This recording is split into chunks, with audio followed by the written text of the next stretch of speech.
My name is Kevin Clark. I'm the senior pastor here at Encompass Church, and today is week 2 in a 4-week series that we are calling Dollars and Cents. We are learning what God has to say about money with the intention of being able to manage it before it manages us. And I think we all want to live like that. I just want to say thank you for being here. I know this was the day I almost said the Chargers. I'm from San Diego. The Broncos are playing today. And so we had an interesting morning already this morning. In the middle of this message, all the power went out for about, a minute and a half, something like that. I don't know if I either spoke heresy or it was just a really serious message that God wanted us all to pay attention to. But I just want to thank the tech team. They leaped into action and got us all rebooted and everything. And the turnaround was pretty fast. So that was pretty impressive. Last week, when we started this series, we discovered that our money problems are more than financial problems. They are actually also spiritual problems. They are a measure of our trust and where we place it, whether we place it in God or we place it in other things. Last week we read a verse that Jesus spoke out of Matthew chapter 6, verse 21, where he said, "For where your treasure is, there your heart will be also." In other words, Jesus was saying how we handle our finances reveals the true condition of our hearts. And if we were honest, most of us, I think, would have to say from time to time that our hearts tend to serve money and consider as a high priority what it can do for us rather than making serving God our top priority. God intends for money to serve us rather than the other way around as we are serving Him and serving others. And so if we learn how to use money that God has given us in the way that God intends for us to use it, then He promises that He will bless us. Now, if you are new to Encompass Church and you're thinking, aha, I suspected that churches really are more interested in my money than in me, then you can take a deep breath and relax. This is actually the first time in 7 years that we have done a series on money and finances, and it is really intended for those in the room who are Christians or Christ followers, people who have intentionally put their faith in Jesus Christ, trusting that His death on the cross paid for their sin so that they might be, including myself, might be able to enter into a relationship with God and then live as He calls us to live. So if you're new to our church and you are not yet a Christ follower, this is good info to know, but we don't expect you to act like you follow somebody that you do not follow. And it is our sincere desire that you come to know Jesus personally first and then worry about things like this later. And if you are a Christ follower and not just a cultural Christian, but one who has put his faith in Jesus Christ, then this series is really about what we want for you and not from you. Now, we started out last week by talking about our hearts and how financial things become a part of our heart. We're going to spend the next 3 weeks, including today, talking about some biblical and practical techniques and tools and things that Scripture says to help us erase our debt. That's today. Help us to begin to build our savings. That is next week, and help us begin to enjoy living generously. That's the 4th week in this series. So today we're going to talk about how to begin eliminating the debt that is in our lives. Now, last week I read Proverbs chapter 22, verse 7, and it says, "The rich rules over the poor, and the borrower is the slave of the lender." So the Bible says if we are in debt, that God refers to us in some context as slaves to the lender, or perhaps slaves to the debt, if the lender is not necessarily a person. But you and I, we don't typically think of ourselves as slaves, do we? We think, oh, I have debt, but I am still free to do whatever I want. But last week I asked you a very pointed question. I said, how many of us, as we serve our debt by making monthly minimum payments, find ourselves from time to time saying things like, I would go on a vacation, but I can't afford it. I would go back to school, but I can't afford it. I would take another job, but I can't afford it. I would retire, but I can't afford it. I would get married, but I can't afford it. Or I would start or expand my family, but I can't afford it. If we say things like that from time to time, are we really free financially? Now, most Americans, I'm sure this is not a surprise for you, live in chronic debt. And the question is, how do we get into that debt?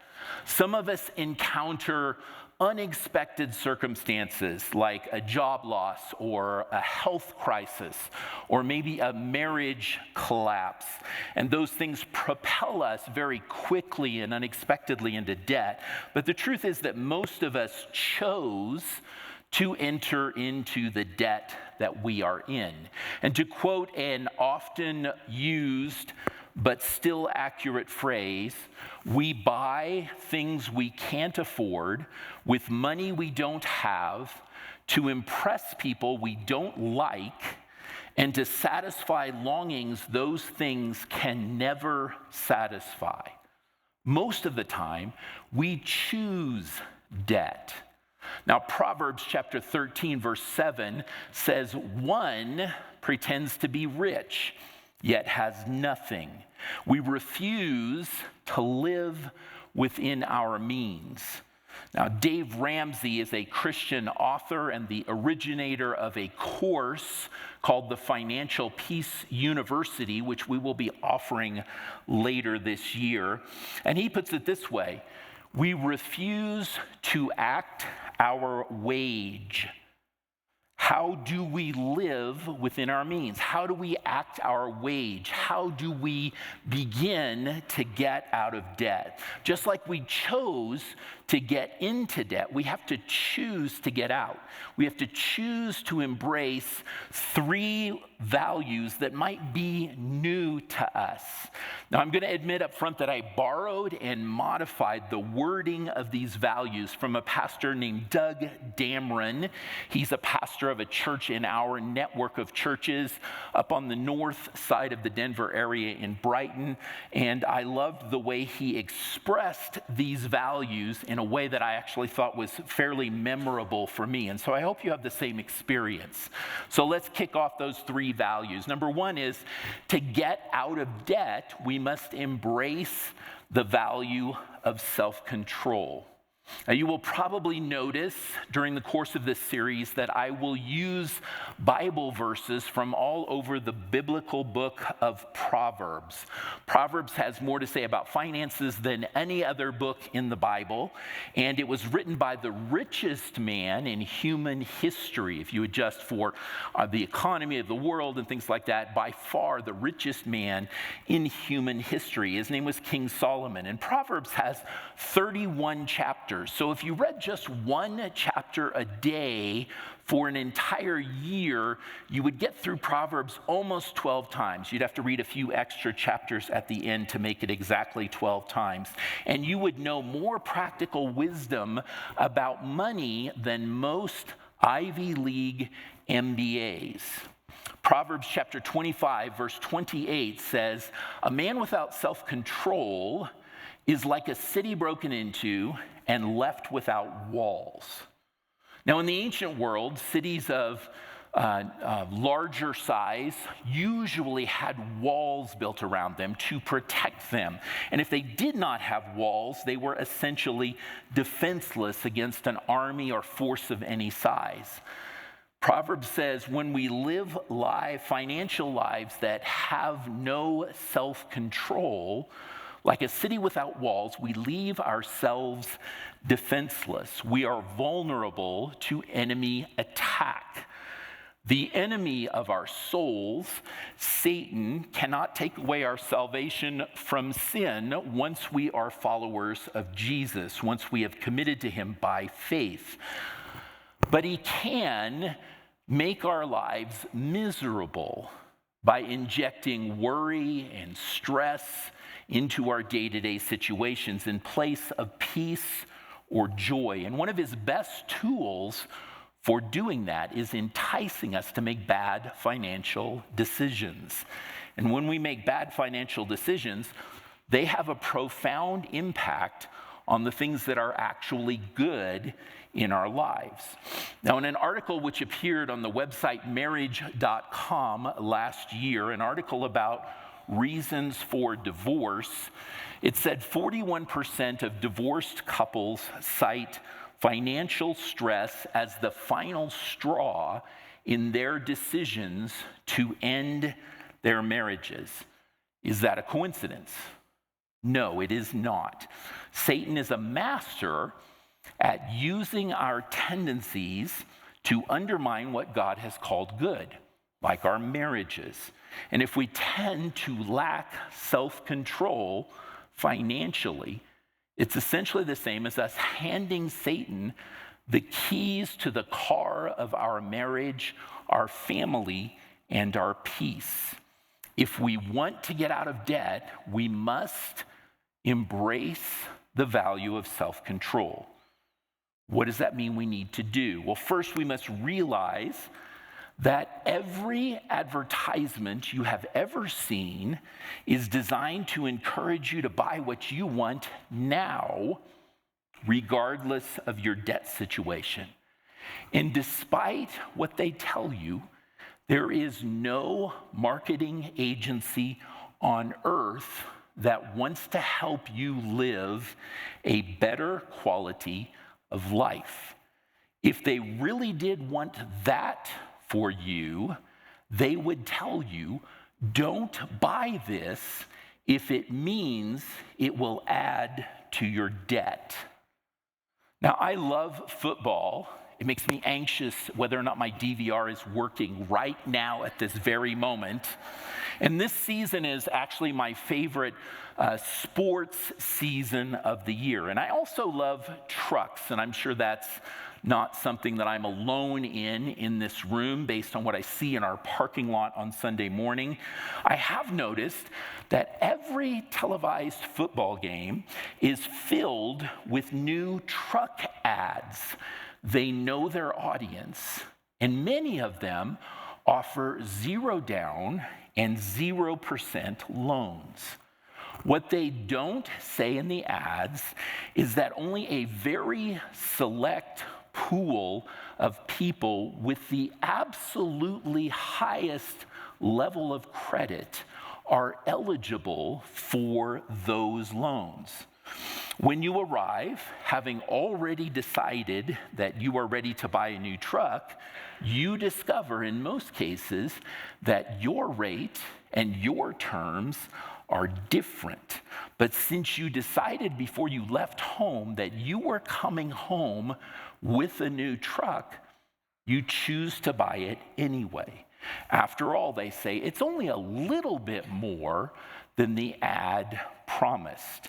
They count on the fact that their advertising lessens our self-control. Now, online stores almost universally today offer the equivalent of a buy it now button, and they treat it as a convenience. But it's a convenience for them, not for us. What those buttons really do is minimize your exposure to the actual costs. You go straight to the page where the final amount is with no explanation in some cases, and you simply click buy. And because you're really not aware of everything that has been folded in, you're willing to buy more with less hesitation. Free shipping sounds awesome. until you read the readily available on the web vast amount of publication that talks about the fact that every item that is offered with free shipping actually has the shipping costs already folded into it. And if you do not have the membership that gives you the free shipping, you're simply paying for shipping twice. They count on the fact that alleged discounts and convenience features lessen our self-control. If you and I really want to get out of debt, we have to embrace the value of self-control. Let me ask you a question. Do we really need an $8 latte in every commute? Oh, it's very quiet. Do we need our nails done twice a month? In the last service, one lady yelled, "Yes!" I said, "Ladies, no man has ever said to a buddy, 'Did you see the set of nails on her?'"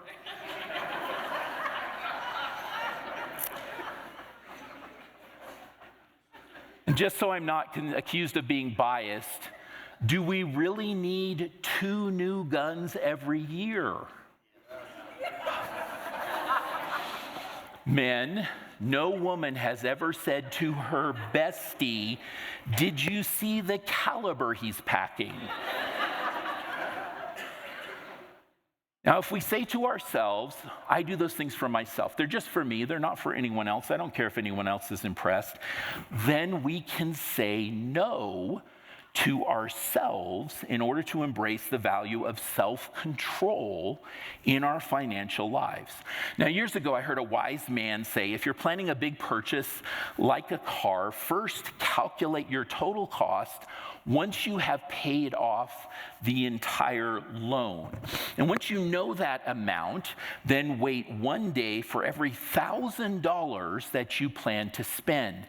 And at some point on every one of those days, take a few moments to think about what you will have to give up to pay for that big purchase, and pray that God will help you to discern whether that is worth it. And then if you still need it, not just want it, then buy it. So for example, if Janet and I wanted to buy a $30,000 car and we could put down 20% or $6,000 and we could get 5% interest for 48 months, we would pay an extra $22,530 in interest. And so the total would be $32,000 and change. And so by this wise man's advice, we should spend 32 days thinking and praying before we put the money down. And let's make it a little bit even more challenging for us. What if Janet and I wanted to buy a condo for $450,000? I was going to say a house, but where can you buy a house for $450,000? Let's say we could put down 20%, $90,000. Let's say we could get 4% interest for 30 years. At the end, we would have paid $600,000 and almost $19,000. So to follow this sage advice, we would pray and think for 619 days before we committed to that massive purchase. And we say, that's so long, but 30 years of servitude to an unwise debt, which it could be if we don't think and pray about it, is much longer. And we may say, well, what if I see the one that I really want before the time is up? Someone else might buy it. That is the definition of no self-control. There is always another one. And if you arrive at the end of your period of careful thinking and praying and still believe it is a wise purchase, buy the next one that fits the parameters you thought and prayed about. Don't raise the bar and say, if it's 618, God would be happy with 750. we must embrace self-control if we want to escape our debt. Number 2 is to get out of debt, we must embrace the value of sacrifice. Hebrews chapter 1, verses 1 and 2 says this, "Let us also lay aside every weight and sin which clings so closely, and let us run with endurance the race that is set before us, that race of life, looking to Jesus, the founder and perfecter of our faith, who for the joy that was set before him endured the cross, despising the shame, and is seated at the right hand of the throne of God." So the author of the book of Hebrews says, lay aside every weight and sin.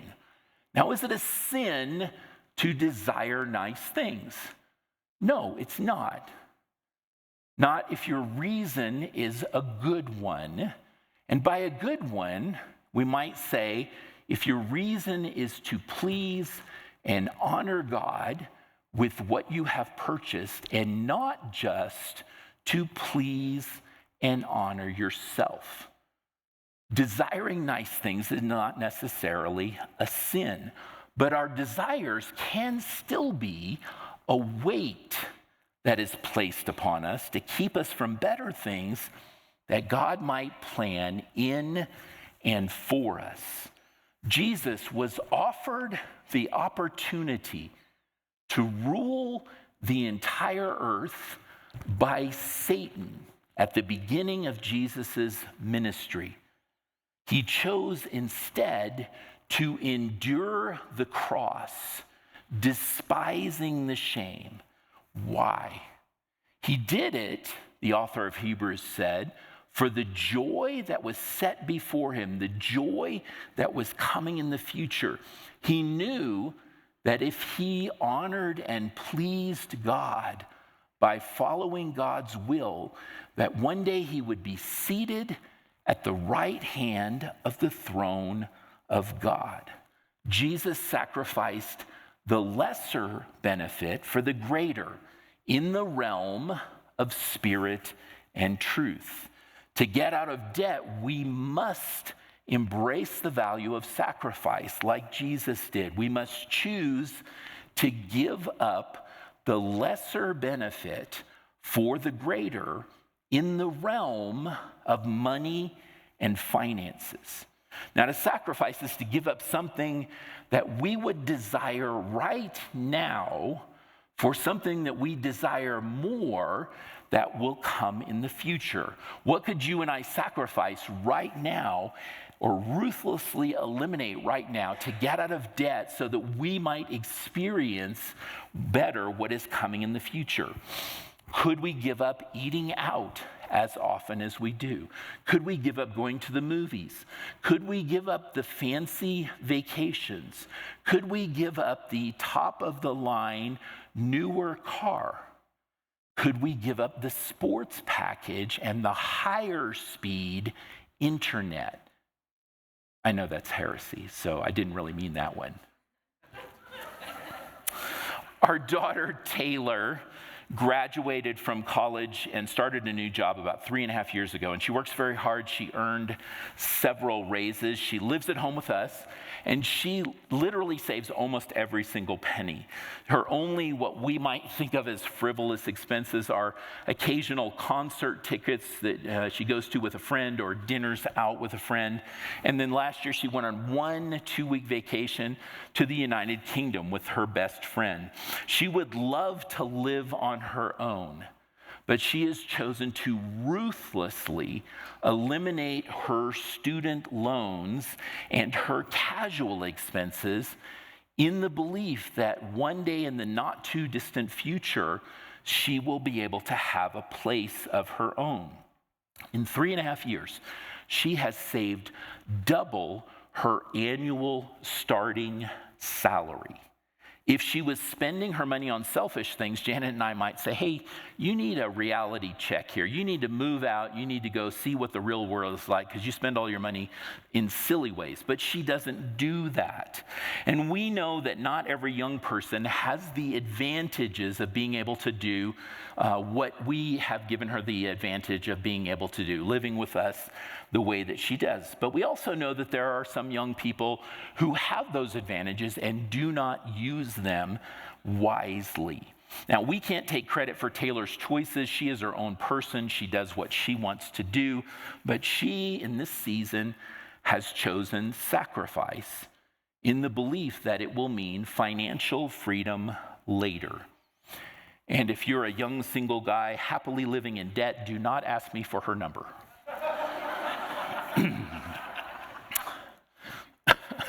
Many in our culture will not sacrifice or give up something that we desire now to get something that we desire more in the future. We believe we deserve the things that we want as soon as we can get them, and that usually requires debt, and we rarely consider the actual cost of that debt. If Janet and I had a credit card today that carried a balance of $10,000 at an 18% annual interest rate, which is pretty common after initial offers expire, and we paid only the minimum balance of, say, $250 a month, and we never bought anything else ever with that credit card, it would take 28.5 years to pay that off. And in the end, we would have paid a total of $24,423. That's almost 250% of the balance that we owe in this hypothetical scenario. So we should ask, are the things that we buy really worth 250% of their upfront costs? And if they aren't, we should embrace the value of sacrifice and give them up. Number 3, if we want to get out of debt, we must embrace the value of strategy. Proverbs chapter 21, verse 5 says, "The plans of the diligent lead surely to abundance, but everyone who is hasty comes only to poverty." So how do we get out of debt?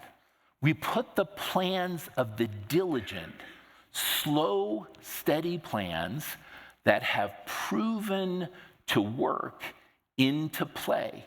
And we invest the time and the work to carry out those plans. We do not pursue hasty, get-rich plans. Even if TikTok survives its current Supreme Court challenge, it is very unlikely that any one of us in this room will ever become highly paid influencers. Now, it can happen, lightning can strike, but hoping to create and control what you cannot is not a plan. That is wishful thinking. Now, Dave Ramsey suggests a strategy that you and I can take to start getting out of debt. And it actually has a number of steps to it, and I will only share 3 of them this morning, things that we can actually begin to do today. First, he says, we must embrace gazelle intensity. What does that mean? What he's actually saying is this: decide today to make debt erasure your priority. Now, where does he get that from? Did he just make that up out of the blue? No, he actually says frequently where he got that idea from. It's from Proverbs chapter 6, verses 1 through 5. King Solomon is instructing his son how to avoid irresponsible debt. And Solomon uses an example that was far more common in the ancient world than it is today. He says to his son, don't accept responsibility for the debt of your neighbor. And he's picturing the kind of environment where you or I would co-sign for a loan for someone who's not known to be a responsible payer of his or her debt. Now, that does happen today, but it's not a super common experience. However, Solomon's example is simply that. It's an example to encourage us to look at irresponsible debt as a whole and to think about other kinds of similarly irresponsible debt. Verses 4 and 5 say, if you find yourself in debt, give your eyes no sleep and your eyelids no slumber. Save yourself like a gazelle from the hand of the hunter, like a bird from the hand of the fowler. Solomon says, if you're in debt, don't rest until you're out. Now, does he literally mean never sleep? No, of course he doesn't mean that. He means use every spare moment that you have to work on eliminating your debt. Stop wasting time on other less productive, inessential stuff. And he compares the work of getting out of that debt to the behavior of a gazelle or a bird escaping a predator. Now, Ramsey's actually fond of using a video that shows a gazelle being chased by a cheetah. The prey animal knows it cannot stop until it escapes, and if it does stop, that it will be killed. Solomon says, don't stop working to get out of your debt. If you do, it will take you down. It will, in essence, kill the life that you seek. To eliminate debt, we must decide today to make erasure of that debt a priority. And second, Ramsey tells almost all of his listeners and his readers to decide today to make and live on a budget. Now, a budget is just a spending plan. It reminds us where we are planning to use our money before we begin to use it. It takes the spontaneity out of spending, and we say, well, where is the fun in that? But how much fun is it to wake up at 2 a.m. sweating with your heart pounding because you know that the next day you're going to start getting phone calls about debts that are way past due? How much fun is it to have the 150th conversation with your spouse about why you can't afford something that you really need? Now, you and I might say, well, I have never made a budget. I don't even know how. Let me give you a suggestion. Search online for the phrase every dollar, one word, and it will take you directly to Ramsey Solutions Every Dollar app website. And you can create an account. You can use your computer, you can use your phone and download their app, and you can enter in your income and your expenses, and it will create a budget. You will create a budget using this tool, and then it will help you track and maintain your progress. It will help you make adjustments as you go, and it will suggest steps that you can take to begin eliminating your debt. Now, I don't get any commissions for this, so if this is not one that you want to try, find one that works. Just make and live by a budget. Third, Ramsey always tells those who listen to him, decide today to begin now paying off your debt. As we create our budgets, we must do whatever is possible to create extra funds to pay off what we owe. So ruthlessly cut costs, sell stuff you don't want or need. One man's trash is another man's treasure. You would probably be shocked what you can sell online.